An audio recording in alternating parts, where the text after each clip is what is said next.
Jadi peristiwa kebakaran yang terjadi di Los Angeles sana adalah sebuah peringatan keras dari Allah Subhanahu wa taala untuk dijadikan ibrah bagi kita di sini. Karena yang namanya musibah itu tidak mesti kebakaran. Karena tentara-tentara Allah Subhanahu wa taala itu bukan hanya sekedar api saja. Tentara Allah itu banyak.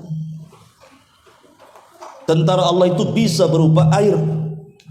Di negeri kita pernah terjadi tsunami hebat. Dalam kejapan mata, korban bergelimpangan di mana-mana. Dan itu yang terjadi kepada umat-umat sebelum kita juga.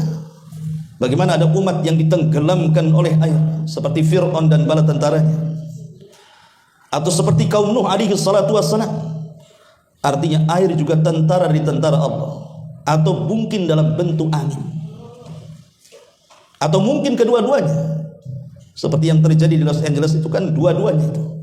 Di mana air dan di mana angin dan api itu bersatu sehingga menciptakan kebakaran hebat di mana-mana. Bismillahirrahmanirrahim. Ya, yang lainnya sambil nunggu yang lainnya. Bismillahirrahmanirrahim. Wabarakatuh. Alhamdulillah. Alhamdulillahilladzi hadana wa kafana wa ja'alana minal muslimin. Asyhadu an la ilaha illallah wahdahu la wa asyhadu anna Muhammadan abduhu wa rasuluhu alladzi la nabiyya ba'dahu.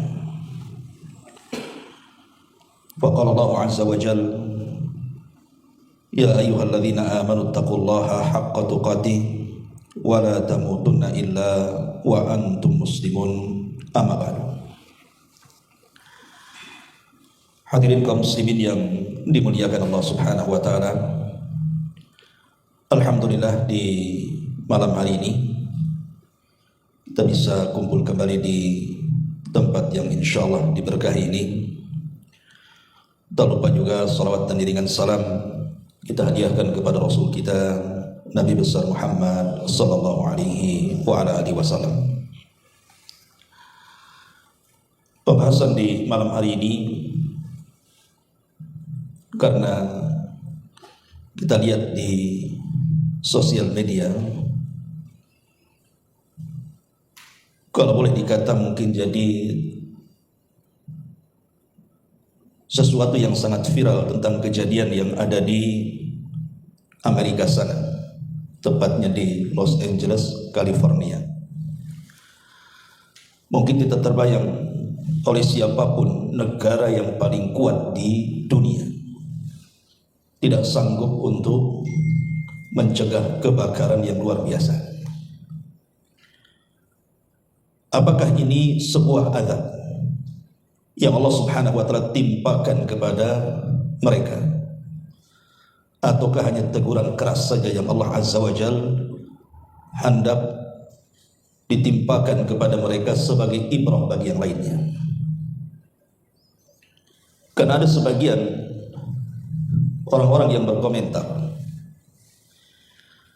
boleh jadi apa yang terjadi di Los Angeles hari ini, kebakaran yang sangat besar sepanjang sejarah Amerika, adalah bagian daripada balasan Allah Subhanahu wa taala kepada mereka karena mereka sudah bertahun-tahun menghancurkan kaum muslimin, khususnya di Timur Tengah dan khususnya lagi di Palestina.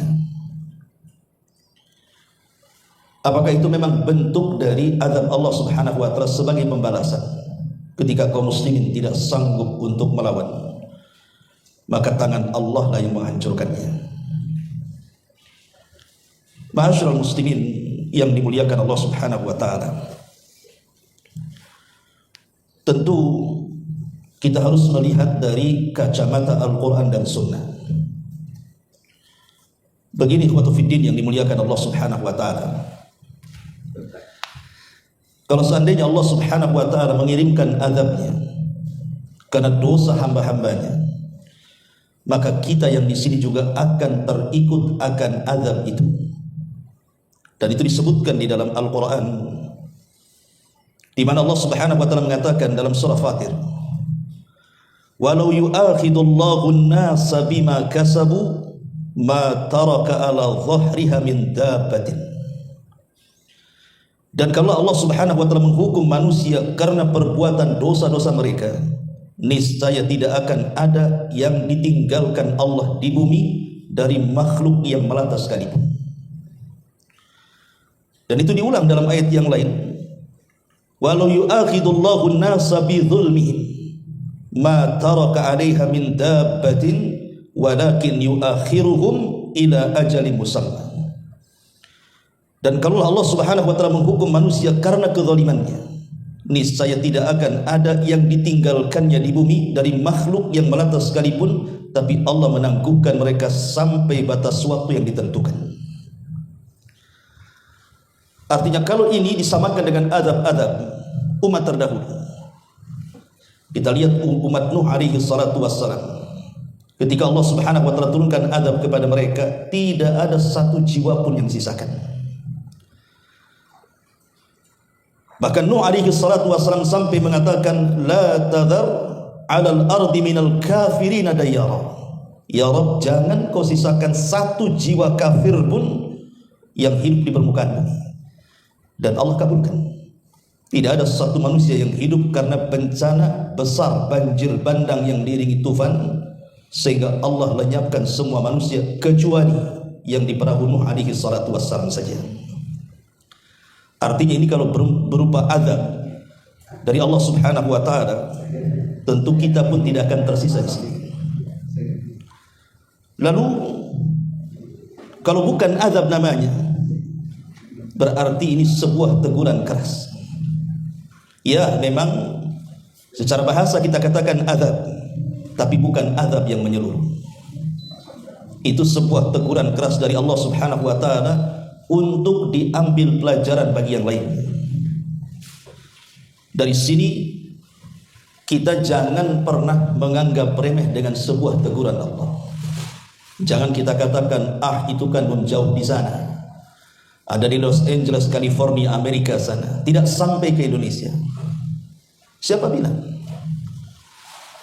Justru orang-orang yang diazab oleh Allah Subhanahu wa taala, umumnya mereka adalah orang yang merasa aman dari makar Allah.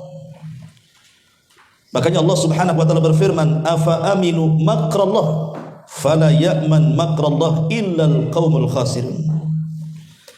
Maka apakah mereka merasa aman dari makar Allah Subhanahu wa taala? Maksudnya dari azab Allah yang tidak terduga itu, tidak ada yang merasa aman dari makar Allah kecuali orang-orang yang rugi. Karena bagi seorang mukmin, sekalipun mereka di atas ketaatan kepada Allah Subhanahu wa taala, maka bagi seorang mukmin itu tetap mereka harus dalam keadaan takut akan siksa Allah Subhanahu wa taala, sekalipun mereka di atas ketaatan, apalagi di atas kemaksiatan. Dan itu Allah Subhanahu wa taala gambarkan dalam Al-Qur'an surah Al-Mu'minun ayat 60. Walladzina yu'tuna ma atau wa qulubuhum wajilatun in annahum ila rabbihim raji'un. Dan orang-orang yang memberikan apa yang telah mereka berikan dari ibadah-ibadah kepada Allah Subhanahu wa taala, hati mereka tetap takut. Karena mereka tahu bahwa sesungguhnya mereka akan dikembalikan kepada Rabb mereka. Aisyah Ummul Mukminin radhiyallahu anha bertanya soal ayat ini. Apakah ayat ini berlaku kepada mereka orang-orang yang bermaksiat kemudian bertobat sehingga mereka takut kalau seandainya Allah tidak terima tobat mereka? Maka Rasul mengatakan tidak. Ayat ini bukan ditujukan kepada mereka, tapi ayat ini ditujukan kepada mereka orang-orang yang salat, orang-orang yang berpuasa, orang-orang yang bersedekah, tapi mereka takut kalau seandainya itu semua tidak diterima Allah Subhanahu wa taala. Dari sini Al-Imam Hasan Al-Basri rahimahullahu taala mengatakan, al-mu'min ya'mal bi ta'ati wa huwa mushfiqun wajilun khaifun, wal fajir ya'mal bil ma'asi wa huwa amin. Kata Imam Hasan Al-Basri rahimahullahu taala, seorang mukmin itu beramal taat tapi hatinya penuh dengan ketakutan. Maksudnya takut akan siksa Allah Subhanahu wa taala. Sedangkan ahli maksiat, mereka melakukan maksiat dan selalu merasa aman dari makar Allah Subhanahu wa taala. Jadi peristiwa kebakaran yang terjadi di Los Angeles sana adalah sebuah peringatan keras dari Allah Subhanahu wa taala untuk dijadikan ibrah bagi kita di sini. Karena yang namanya musibah itu tidak mesti kebakaran. Karena tentara-tentara Allah Subhanahu wa taala itu bukan hanya sekedar api saja. Tentara Allah itu banyak. Tentara Allah itu bisa berupa air. Di negeri kita pernah terjadi tsunami hebat. Dalam kejapan mata, korban bergelimpangan di mana-mana. Dan itu yang terjadi kepada umat-umat sebelum kita juga. Bagaimana ada umat yang ditenggelamkan oleh air, seperti Fir'aun dan bala tentaranya, atau seperti kaum Nuh alaihi salatu wassalam. Artinya air juga tentara dari tentara Allah, atau mungkin dalam bentuk angin, atau mungkin kedua-duanya. Seperti yang terjadi di Los Angeles itu kan dua-duanya itu, di mana air dan di mana angin dan api itu bersatu sehingga menciptakan kebakaran hebat di mana-mana. Ma'asyiral muslimin yang dimuliakan Allah Subhanahu wa taala, tapi yang jelas bahwa ketika Allah Subhanahu wa taala mengirimkan sebuah bencana alam, maka Allah Subhanahu wa taala mengatakan wa nukhawwifuhum fama yaziduhum illa tughyanan kabira.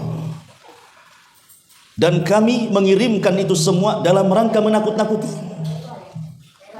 Jadi setiap peristiwa, baik itu banjir, kebakaran, gempa, gunung meletus, angin puting beliung atau yang semacamnya, kenapa Allah Subhanahu wa taala kirim kepada manusia?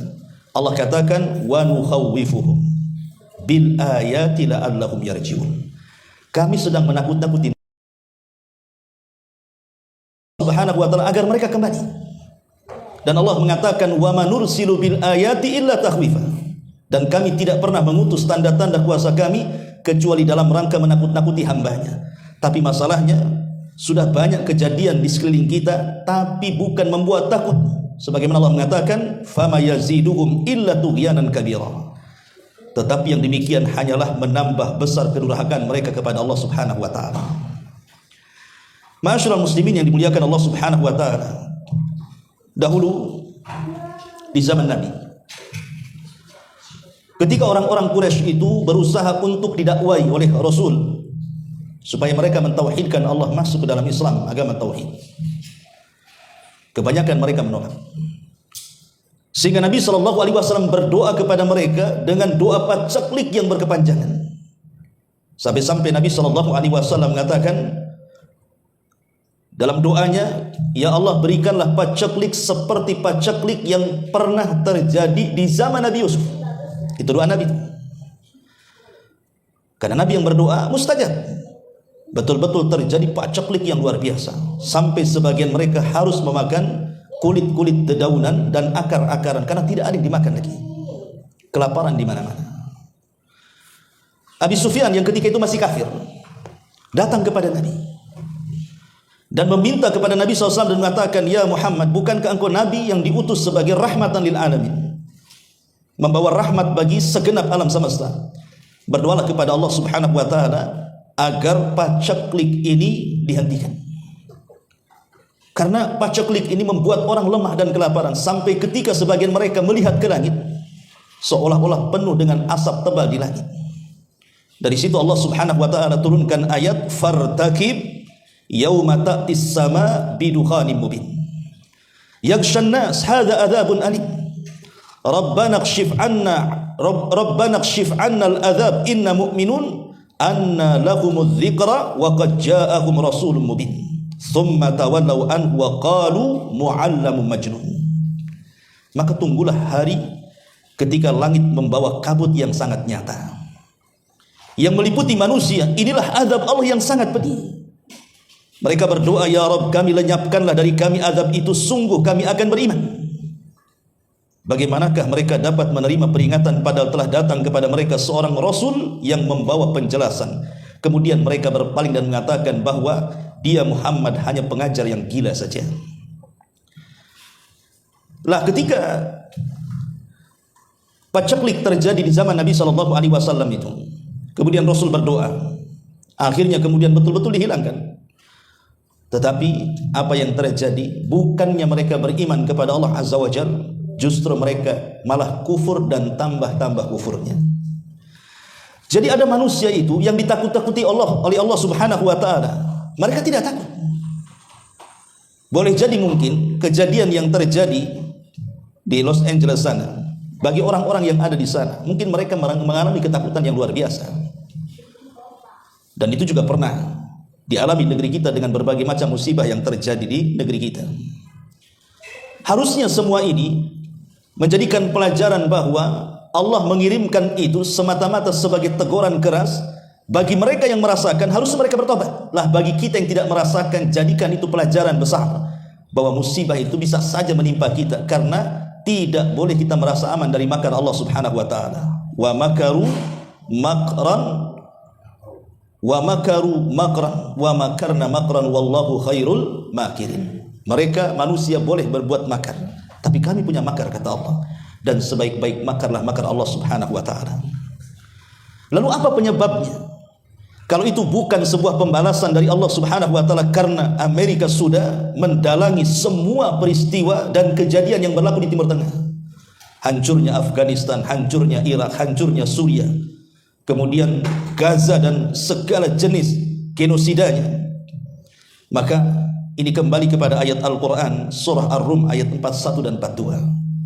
Allah Subhanahu wa taala mengatakan, "Dhaharal fasadu fil barri wal bahri bima kasabat aydin nas liyudhiqahum ba'dalladzi amilu la'allahum yarji'un." Telah tampak kerusakan di daratan dan di lautan, itu disebabkan karena perbuatan tangan manusia. Allah hendak agar mereka merasakan sebagian dari akibat perbuatan mereka, agar mereka kembali ke jalan yang benar. Jadi kebakaran itu karena ulah mereka sendiri, karena ulah tangan-tangan mereka sendiri. Makanya kalau kita melihat Nabi SAW dalam hadis Aisyah radhiyallahu anha itu, Nabi itu kalau ada angin kencang, angin yang sangat kencang sekali dan nampak akan membahayakan, maka Nabi SAW ketakutan kemudian berdoa. Apa doanya?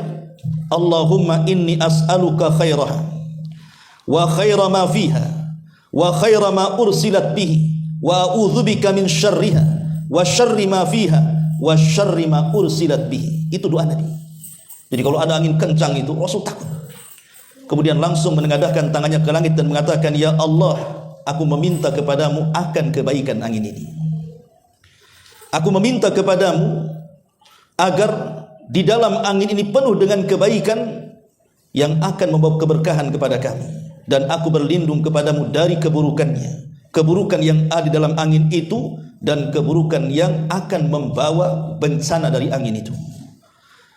Ketika itu Aisyah radhiyallahu anha bertanya pada Nabi SAW dan mengatakan, "Ya Rasulullah, kenapa engkau berdoa seperti itu?"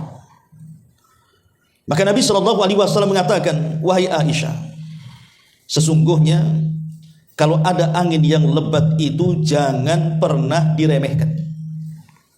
Karena dahulu kaum Ad, Allah Subhanahu wa taala gambarkan dalam Al-Qur'an, falamma ra'awhu aridan mustaqbila awdiyatihim qalu hadza aridun mumtiruna bal huwa masta'jaltum bihi rihun fiha adzabun alim." Maka mereka kaum Ad ketika melihat azab itu berupa awan yang menuju ke lembah-lembah mereka, mereka berkata, "Inilah awan yang akan menurunkan hujan lebat bagi kami." Allah katakan, "Bukan, tetapi itu azab yang kamu minta agar disegerakan kedatangannya, yaitu angin yang mengandung di dalamnya azab yang sangat pedih sekali." Itu yang dikhawatirkan Nabi. Makanya kalau ada angin kencang, berdoa kepada Allah Azza wa Jalla dan tanamkan perasaan takut, jangan-jangan di balik angin ini akan terjadi azab Allah Subhanahu wa taala kepada kita. Ma'asyiral muslimin yang dimuliakan Allah Subhanahu wa taala, tapi ibrah pelajaran yang besar yang bisa kita petik, ikhwan. Kita tahu bahwa Los Angeles, California ini dikenal sebagai kota terbesar kedua di Amerika dan kota yang paling kaya. Bahkan cukainya terbesar yang menyumbang kepada pemerintahnya. Bahkan boleh dikata rumah-rumah megah dan mewah itu berdiri kokoh di atas tanah Los Angeles itu, karena memang bukan orang biasa yang tinggal di situ. Tapi siapa yang bisa menahan kuasa Allah Subhanahu wa taala? Rumah yang mewah dan indah, sekarang kita lihat kemana rumah-rumah itu perginya. Gedung-gedung pencakar langit itu yang hancur berantakan, kemana itu perginya gedung-gedung itu? Bayangkan di dalam api dalam sekejap hitungan hanya beberapa hari saja. Padahal kalau kita kiaskan dengan kehancuran Gaza, ketika Israel berusaha untuk membuat genosida di Palestina, kemudian menjatuhkan bom-bom dari pesawat tempurnya, Gaza itu rata memerlukan 1,5 tahun lebih baru rata dengan tanah. Tapi lihat di Amerika sana, meratakan daerah seluas itu tidak diperlukan tahunan, cukup harian saja. Siapa yang bisa menghalangi kuasa Allah Subhanahu wa taala? Padahal ikhwatu fiddin muliakan Allah Subhanahu wa taala, kaum Ad dahulu pernah mengatakan di dalam Al-Qur'anul Karim, apa yang dikatakan oleh kaum Ad? Kaum Ad mengatakan, man asyaddu minna quwwatan. Siapa yang lebih kuat dari kami, katanya. Jadi kaum Ad mengatakan, siapa yang lebih kuat daripada kami? Karena kaum Ad itu kan terkenal kaum yang Allah ciptakan satu-satunya kaum yang tidak ada yang semisalnya. Makanya Allah bahasakan dalam surah Al-Quran, dalam Al-Quran itu, lam yukhlaq mithlahu fil bilad. Kaum yang tidak pernah diciptakan semisalnya. Dari segi kekuatannya, dari segi kecerdasannya, tidak pernah Allah ciptakan makhluk seperti kaum Ad. Tetapi karena kesombongannya kepada Allah Subhanahu wa taala, karena mereka mengatakan man asyaddu minna quwwah, siapa yang lebih kuat daripada kami, kata kaum Ad. Mereka tidak sadar di balik kekuatan mereka ada kekuatan Allah Subhanahu wa taala. Makanya Allah Subhanahu wa taala gambarkan di dalam Al-Qur'an tentang peristiwa kaum Ad itu. Apa kata Allah Subhanahu wa taala? Kata Allah Subhanahu wa taala, wa amma 'adun, adapun kaum Ad, fastakbaru fil ardi, mereka pun sombong di permukaan bumi. Bi ghairil haq, dengan kesombongan tanpa alasan yang dibenarkan. Wa qalu, dan mereka mengatakan, man asyaddu minna quwwah, siapakah yang lebih besar kekuatannya dibandingkan kami? Sekarang apa yang digembar-gemborkan oleh Amerika sana, kata-kata ini selalu diulang-ulang oleh pemimpin-pemimpin mereka kan, dan sudah menjadi kebiasaan mereka. Dengan arogannya mereka mengatakan bahwa kami negara kuat dan tidak ada yang bisa mengalahkan kami. Bahkan presiden yang terpilih mengatakan dalam hitungan bulan sebelum saya dilantik bahwa saya akan membuat neraka di Timur Tengah. Itu kan kesombongan namanya.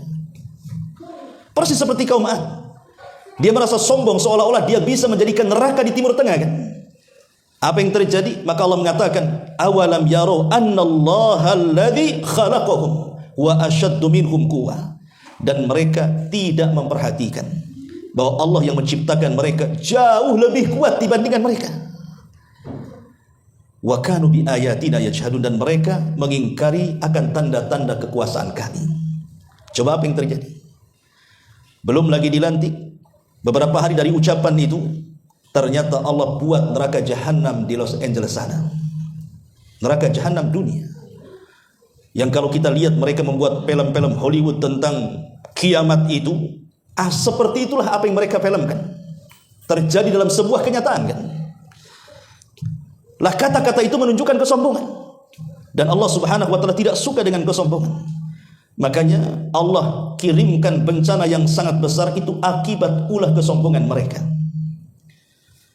Dalam sebuah ayat, kalau kita baca dalam surah Yunus 24, Allah Subhanahu wa taala berfirman, innama mathalul hayatid dunya kama in anzalnahu minas sama fakhtalata bihi nabatul ardi mimma ya'kulun nas wal an'am hatta idza akhadatil ardu zuhrufaha wa zayyanat wa dhanna ahluha annahum qadiruna 'alayha ataha amruna lailan aw nahara faja'alnaha hasidan ka'an lam taghna bil amsi kadzalika nufassilul ayati liqaumin yatafakkarun. Sungguh perumpamaan kehidupan dunia, kata Allah, hanya seperti air hujan yang kami turunkan dari langit. Lalu tumbuhlah tanaman-tanaman bumi dengan subur karena air itu. Di antaranya ada yang dimakan manusia dan juga hewan ternak, hingga apabila bumi telah sempurna keindahannya dan juga telah sempurna perhiasannya, dan pemiliknya mengira bahwa mereka pasti menguasai dan memetik hasilnya, tiba-tiba datang kepada mereka azab kami pada waktu malam ataupun siang. Lalu kami jadikan tanamannya seperti tanaman yang sudah disabit, seolah-olah belum pernah tumbuh dari kemarin. Demikianlah kami menjelaskan tanda-tanda kuasa kami kepada mereka orang-orang yang mau berfikir. Lihat ayat ini.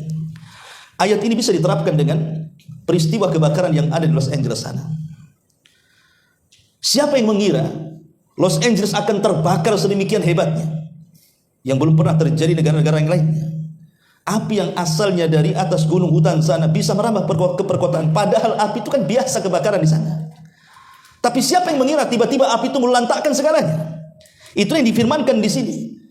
Ketika mereka sudah merasa di atas puncak dunia dengan berbagai macam gemerlap di dalamnya, tiba-tiba kemudian datang api itu melantakkan segalanya, seolah-olah tidak ada bangunan sebelumnya di situ. Makanya kalau lihat di udara di YouTube itu kayak galangan-galangan sawah itu. Coba lihat di YouTube tuh. Lihat sebelum kebakaran dan setelah kebakaran. Kok bisa bangunan-bangunan kayak tembok begini terbakar dan kemudian roboh sampai ke parap-parapnya, sampai ke tanah? Coba. Kuasa siapa kalau bukan kuasa Allah Subhanahu wa taala? Dan siapa lagi yang mampu menghadapi kuasa Allah Subhanahu wa taala? Makanya di sini Allah gambarkan permisalan dunia itu seperti itu. Ketika mereka sudah merasa di atas puncaknya, tiba-tiba datang azab Allah Subhanahu wa taala, mereka pun mengatakan seolah-olah belum terjadi apa-apa dari kemarin di sini. Belum ada bangunan karena sudah luluh lantak semuanya. Dan ini persis juga difirmankan oleh Allah Subhanahu wa taala. Kalau kita lihat ayat yang lain, kita bisa baca dalam surah Al-Baqarah 266. Allah Subhanahu wa taala mengatakan, ayawaddu ahadukum an takuna lahu jannatun min nakhilin wa a'nabin tajri min tahtiha al-anhar lahu fiha min kulli thamarat wa asabahu al-kibaru wa lahu dhurriyyatun du'afa fa asabaha i'sarun fihi narun fahtarakat kadzalika yubayyinullahu lakumul ayati la'allakum tatafakkarun. Adakah di antara kalian yang ingin memiliki kebun kurma, kebun anggur yang dialiri sungai-sungai di bawahnya, dan dia memiliki segala macam buah-buahan di dalam kebun itu, lalu dia telah tua renta dan memiliki keturunan yang masih kecil-kecil, kemudian kebunnya ditiup angin keras yang mengandung api, lalu terbakarlah habis kebun itu. Demikianlah Allah menerangkan ayat-ayatnya kepada kalian agar kalian berfikir. Ma'asyiral muslimin yang dimuliakan Allah Subhanahu wa taala, saya pernah berbincang dengan seseorang waktu terjadi gempa di Lombok. Kebetulan saya 1 bulan juga waktu kejadian di Lombok itu. Jadi ada orang yang tinggal di atas bukit. Dia mengatakan, Pak, saya tidak mengira akan terjadi gempa seperti ini. Saya sudah investasikan semua kekayaan saya membangun rumah di sini. Saya beli kebun di sini. Tapi setelah kejadian peristiwa gempa itu, roboh semuanya dan seolah-olah saya tidak mau tinggal lagi di sini. Itu pernyataan orang sana. Boleh jadi apa yang dikatakan orang ini juga persis dengan yang dialami saudara-saudara kita mungkin yang ada di sana, yang mungkin terkena gempa atau kebakaran atau apalah namanya dari musibah-musibah dunia ini. Dan itu gambaran dunia, bahwa dunia itu cuma 2. Bisa dia yang meninggalkan kita atau kita yang meninggalkan dunia. Kan cuma 2 itu saja. Dunia meninggalkan kita atau kita yang meninggalkan dunia. Coba bayangkan ya, gedung-gedung pencakar langit, rumah megah, habis semuanya. Kuasa siapa kalau bukan kuasa Allah Subhanahu wa taala? Tapi yang jelas ma'asyiral muslimin yang dimuliakan Allah Subhanahu wa taala, kita akan ambil petik pelajarannya saja. Karena setiap peristiwa itu pasti ada pelajaran. Dan itulah yang harus dipahami oleh seorang muslim, bahwa setiap musibah yang berlaku di sekitar kita itu harus ada ibrah dan pelajaran. Jangan dianggap biasa. Karena orang yang menganggap biasa sebuah peristiwa itu, dia dinyatakan merasa aman dari makar Allah. Dan kalau orang merasa aman dari makar Allah, bahaya. karena munculnya azab itu dari situ awalnya. Yang pertama yang ingin saya katakan, apa sih pelajaran yang kita bisa petik dari kebakaran itu? Pertama, dari sisi tauhid dulu. Dari sisi tauhid kita tahu bahwa tidak ada yang tahu peristiwa itu berlaku kecuali setelah terjadinya. Karena saya kira orang-orang Los Angeles kalau tahu akan terjadi kebakaran, tentu mereka tidak akan menanamkan sahamnya di situ. Tidak mungkin membangun rumah di situ. Tidak mungkin menghabiskan, menginvestasikan semua kekayaannya di situ kan. Kalau tahu, tapi kan mereka tidak tahu. Dari sini Allah Subhanahu wa taala mengatakan, wa indahu mafatihul ghaibi la ya'lamuha illa wa ya'lamu ma fil barri wal bahri wa ma tasqutu min waraqatin illa ya'lamuha wa la habatin fid dhulumatil ardi wa la ratbin wa la yabisin illa fi kitabim mubin. Kunci-kunci semua yang gaib ada pada sisi Allah. Tidak ada yang mengetahui selain Dia. Dia mengetahui apa yang ada di darat ataupun yang ada di laut. Tidak ada sehelai daun pun yang gugur yang tidak diketahui Allah. Tidak ada sebutir biji pun dalam kegelapan bumi, dan tidak pula sesuatu yang basah ataupun yang kering, melainkan tertulis dalam kitab yang nyata, maksudnya Lauhil Mahfuz. Maka dari sisi tauhidnya adalah tidak ada yang tahu peristiwa itu kecuali Allah Subhanahu wa taala. Maka dari sini bisa saja azab itu datang sekonyong-konyong sementara kita belum bertobat kepada Allah Azza wa Jalla.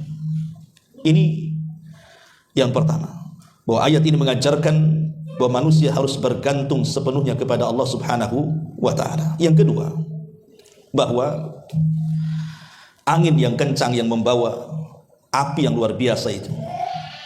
Bayangkan kerugian yang dialami oleh negara Amerika itu bukan sedikit. Bahkan diperkirakan seandainya dikalkulasikannya mereka membantu Israel dari tahun 959 sampai hari ini, katanya itu tidak sebesar kerugian yang diderita hari ini. Kalau mereka dikalkulasikan tuh dari 1959 sampai hari ini, dana yang dikucurkan Amerika kepada Israel untuk membumi hanguskan Palestina itu belum apa-apanya dengan kerugian yang diderita hari ini. Artinya ini sesuatu yang dahsyat luar biasa. Lah angin yang kencang, badai yang membawa api hingga topan, itu semua sebenarnya bukti nyata dari kebesaran Allah. Bukti nyata dari kekuatan Allah Subhanahu wa taala, bahwa Allah itu berkehendak atas segala keinginannya. Sekalipun manusia berkehendak tapi Allah tidak berkehendak, tidak mungkin terjadi. Tapi kalau Allah yang berkehendak, sekalipun manusia tidak berkehendak, pasti terjadi. Dan itulah salah satu keimanan yang harus kita imani tentang adanya takdir Allah Subhanahu wa taala. Maka kita yang tidak terkena dampaknya, bersyukurlah kepada Allah Subhanahu wa taala. Ini yang kedua. Kemudian yang ketiga, kebakaran itu mungkin boleh jadi kita jadikan sebagai pengingat agar kita lebih kembali kepada Allah Subhanahu wa taala. Agar kita tidak sombong dan congkak kepada Allah Azza wa Jalla. Lihat ketika Allah mengatakan dalam surah Al-A'raf ayat 133. Fa arsalna 'alaihimut tufan, sampai kepada ayat fastakbaru wa kanu qauman mujrimin. Maka kami kirimkan kepada mereka tufan, angin yang mematikan. Tetapi mereka tetap menyombongkan diri dan mereka adalah kaum yang berdosa. Jadi jangan sampai kemudian pelajarannya bagi kita adalah musibah-musibah yang terjadi di sekeliling kita itu tidak menjadikan ibrah dan pelajaran. Kenapa Fir'aun ditenggelamkan? Itu karena kesombongannya. Kenapa kaum Ad juga ditenggelamkan? Itu karena kesombongannya. Maka jangan pernah sombong di hadapan kekuasaan Allah Subhanahu wa taala. Karena tentara-tentara Allah Subhanahu wa taala di mana saja. Terkadang Allah itu kalau mengirimkan tentaranya tidak harus tentara-tentara besar. Contoh umpamanya kaum Sabah. Kenapa kaum Sabah dihancurkan Allah? Dan dengan apa kaum Sabah dihancurkan coba? Dengan tikus. Bayangkan kaum Sabah di zaman itu dikenal sebagai jannah sorga karena kesuburannya, di mana mereka memiliki kebun dengan segala buah-buahan di dalamnya. Tidak ada satupun hewan-hewan yang mengganggu dalamnya.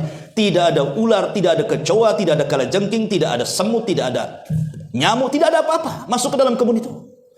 Dan kalau mereka memanen itu tidak perlu dipetik, diletakkan saja keranjangnya di atas kepala, masuk ke dalam kebun, keluar sudah penuh. Saking subur dan indahnya negeri itu. Makanya Al-Quran bahasakan dengan sebutan jannah, surga. Karena membuat cemburu negara-negara yang lainnya di zaman itu. Sampai siapapun yang datang ke negeri itu sakit, kemudian masuk ke negeri itu, keluar jadi sehat. Saking nikmatnya negeri Sabah itu. Karena mereka masih memeluk agama Sulaiman. Tetapi setelah kenikmatan yang begitu banyak melupakan mereka, akhirnya mereka mulai kufur dan menyembah berhala. Apa yang terjadi? Allah subhanahu wa ta'ala kirim tikus-tikus kecil, kemudian menggerogoti bendungan Ma'rib.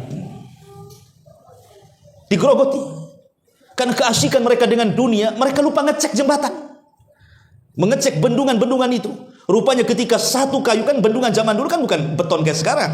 Bendungan zaman dulu pakai kayu-kayu kan begitu. Ketika satu kayunya jebol karena dimakan oleh tikus, apa yang terjadi? Maka air bah yang sangat besar dari Ma'rib melantakkan segalanya. Tidak ada yang tumbuh kecuali 3, kata Al-Quran. Itu pun tidak bisa dimakan kecuali daun bidara, pohon sidr. Buah-buahannya apalah yang bisa dimakan? Selebihnya buah-buahan yang pahit rasanya. Coba bayangkan ketika Allah menghancurkan kaum Sabah, hanya dengan tikus. Itulah kuasa Allah subhanahu wa ta'ala. Ketika Allah subhanahu wa ta'ala menghancurkan Abraha dan pasukannya, Allah kirim apa? Burung. Burung ababil. Burung ababil itu burung-burung laut. Burung-burung hitam itu burung-burung laut itu. Orang Sunda mengatakannya belekok tuh apa? Burung-burung laut, burung sawah tuh. Itu kan ababil. Itulah yang dikirim oleh Allah azza wa jalla. Bahkan ketika Allah subhanahu wa ta'ala menghancurkan Ya'juj wa Ma'juj di akhir zaman, apa yang Allah kirim? Ulat. Bayangkan Naghaf. Naghaf itu ulat. Itu yang menghancurkan Ya'juj wa Ma'juj. Sementara Isa dan pasukannya tidak sanggup mengalahkan mereka. Bahkan Allah yang mengatakan, engkau tidak sanggup mengalahkan mereka. Bagaimana mungkin mengalahkan Ya'juj dan Ma'juj sementara jumlah mereka 1 di antara kita, 999 dari mereka. Gimana cara melawannya? Antum saja dikeroyok 20 orang mati. Ini dikeroyok 999 yang royok kita. Per 1 orang dari kita, dari mereka 999. Makanya Allah mengatakan, ya Isa, bawalah kaum muslimin yang tersisa sembunyi di bukit Tur. Nggak sanggup melawan Isa. Ya. Lalu apa yang terjadi? Isa hanya bisa berdoa kepada Allah subhanahu wa ta'ala agar Allah subhanahu wa ta'ala menghancurkan kaum yang ganas, yang bengis sekali Ya'juj dan Ma'juj. Karena fitnah Ya'juj dan Ma'juj bukan sama dengan Dajjal, tidak. Kalau Dajjal itu kan fitnah agama. Kalau engkau ikut saya tidak akan membunuhmu, bahkan aku akan berikan kekayaan kepadamu. Itu Dajjal. Tapi Ya'juj dan Ma'juj itu fitnahnya bukan fitnah agama. Memang fitnahnya kerusakan. Setiap bertemu dengan di luar rasnya pasti akan dibantai, dan itu kaum kanibal, langsung dimakan dagingnya. Tapi mereka kaum yang sombong.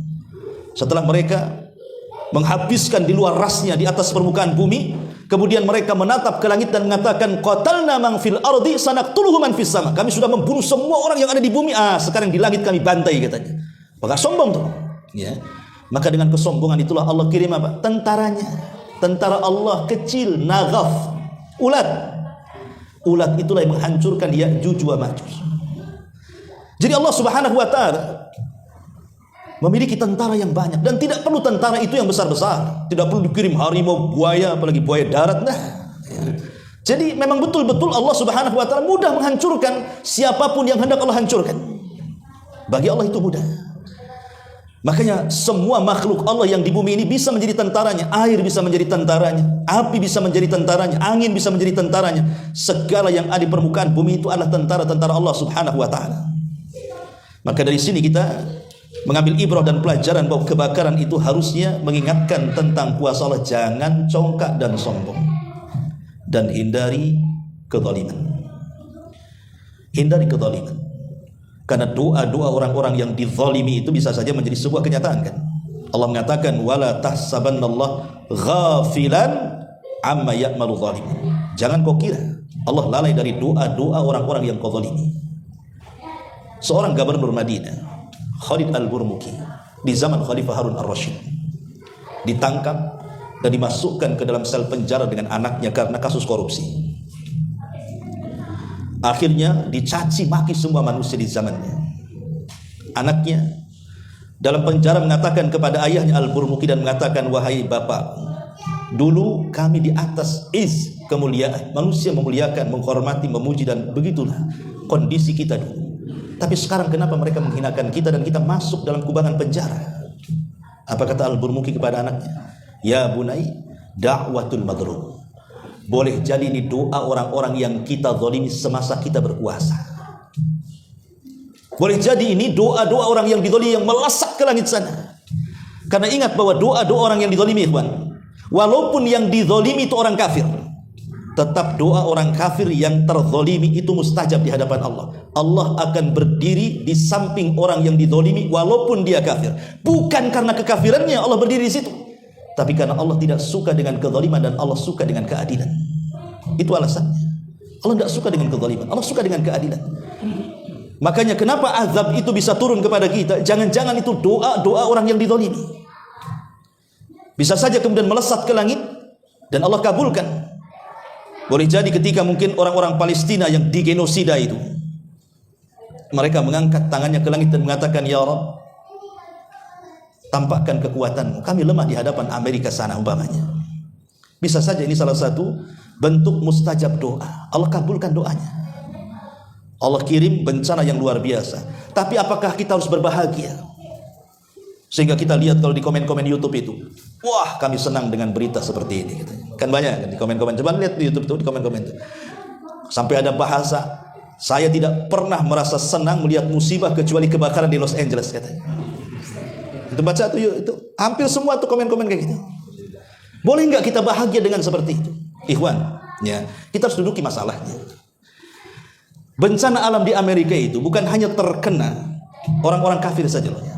Ada saudara-saudara kita muslim di sana. Dan tidak semua orang kafir yang ada di sana itu mereka mendukung genosida. Buktinya terjadi demo. Banyak orang-orang kafir yang mereka akhirnya tidak bekerja, keluar kantor, cuti, ikut demo menentang pemerintahnya untuk tidak lagi mengirim persenjataan ke Israel Raya, kan begitu. Kan tidak semua orang kafir juga setuju. Banyak yang mereka tidak setuju, kan? Banyak kok di antara mereka tidak setuju. Begitu juga orang Islam di sana.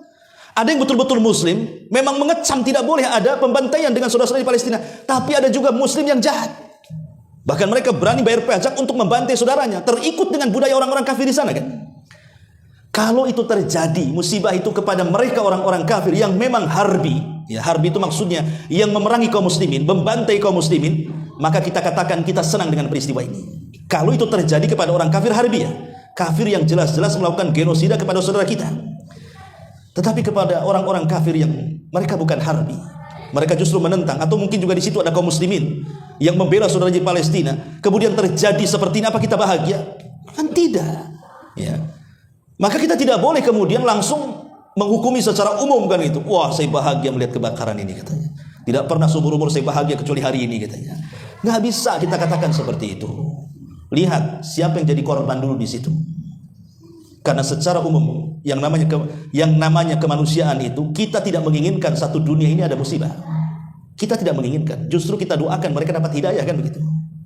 Lihat Nabi SAW ketika disakiti oleh orang-orang Taif, dilempari batu lagi, sampai berdarah-darah lagi, lari 2 mil sampai kemudian sembunyi di kebun kurma Mughirah.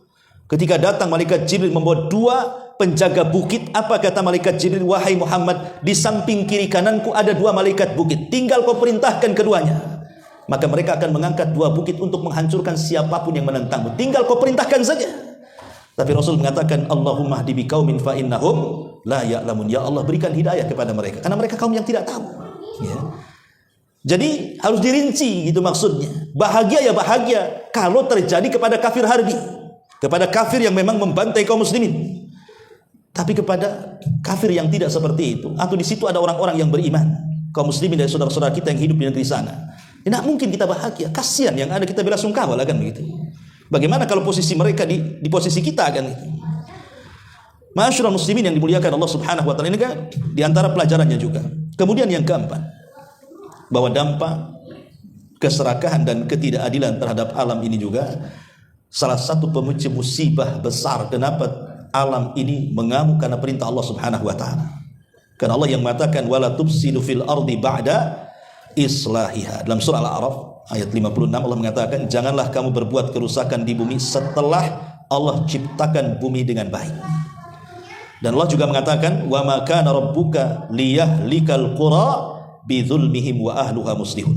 Rabbmu tidak akan membinasakan negeri-negeri itu secara zalim selama penduduknya berbuat baik. Ya. Artinya selama penduduk negeri itu berbuat baik, tidak mungkin Allah kirimkan azab dan bencananya. Tapi ketika penduduk negeri itu sudah mulai rusak, congkak dan sombong, disitulah Allah kirim azabnya. Makanya ketika Nabi SAW menyebutkan bahwa di antara umatku ini akan terjadi 3 perkara, khasfun wa mashun wa qadfun. Kata Rasul, umatku akan terjadi khasfun. Khasfun itu apa? Kalau melihat ke atas berarti gerhana, kalau melihat ke bawah berarti gempa. Itu namanya khasfun. Ya. Kemudian wa qadfun. Qadfun itu artinya angin yang membawa batu, seperti yang terjadi angin puting beliung mengangkat segala-galanya di bumi kemudian ditumpahkan kembali, itu disebut qadfun namanya. Kemudian yang ketiga maskhun, manusia dirubah wataknya, jasadnya manusia tapi akhlaknya binatang. Lah Aisyah radhiyallahu anha bertanya kepada Rasul, kapan itu terjadi? Karena ini kan sudah terjadi semuanya di zaman sekarang kan, di zaman itu kan belum, di zaman Nabi belum, tapi di zaman sekarang kan tiga-tiganya sudah tuh. Gempa ya iya, gerhana ya kemudian juga puting beliung di mana-mana, watak-watak manusia seperti binatang ya sudah banyak kan itu. Maka Nabi SAW mengatakan, kalau sudah tampak 3 perkara, kata Rasul. Apa itu? Yang pertama al-ma'azib yang melalaikan, musik-musik, penyanyi-penyanyi, biduan-biduan wanita yang melalaikan dari agama. Kemudian yang kedua, peminum-peminum arak dan khamr. Peminum-peminum arak dan khamr. Dan yang ketiga penghalalan sutra dan zina. Ini kalau sudah terjadi, 3-tiganya akan ditimpakan, dan 3-tiganya sudah ditimpakan hari ini. Artinya bahwa musibah-musibah itu tidak mungkin terjadi kecuali kalau rusak kan begitu.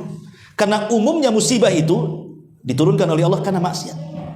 Ingat ketika Nabi SAW pernah mengumpulkan orang-orang muhajirin.